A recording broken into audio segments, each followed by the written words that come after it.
Well, service cuts to TriMet are coming, affecting riders across the Portland metro area. The agency is trying to close a $300 million budget gap, partially due to ridership lows and increasing operating costs. But they are not making changes without hearing from riders first. Fox 12's Leslie Dominique attended an open house hosted by TriMet where community members had the chance to weigh in.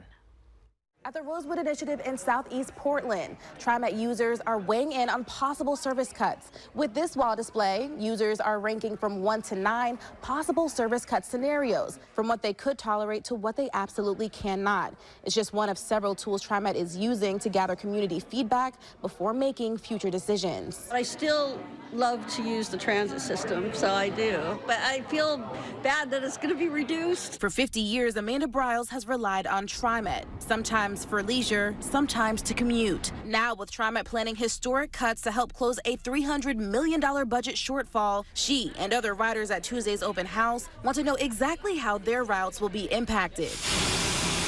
$159 million from their budget will be cut through service reductions. Starting November 30th, TriMet will reduce service on 5 bus lines during low ridership hours. Among them, Line 35 McAdam-Greeley and Line 52 Farmington 185th. And similar cuts are coming in March of next year. When we start pulling back on transit, there's a risk that people will have a harder time getting to work, that people will have a harder time getting to school and advancing their lives. They are painful steps, but we do feel like we need to take action to be fiscally responsible so that we can serve our community for years and years and years to come. While cuts for this November and March of 2026 are already set, York says open houses and surveys offered in multiple languages and virtually give riders a voice in future changes. The input gathered will be used by TriMet planners to shape cuts for November 2026 and late 2027 and help riders map out new ways to get around. I know there's cuts that have to be made, and it's not so easy for TriMet to have to figure out. And it's good that they want feedback from the public, and I really appreciate that. TriMet's online survey will be available on their website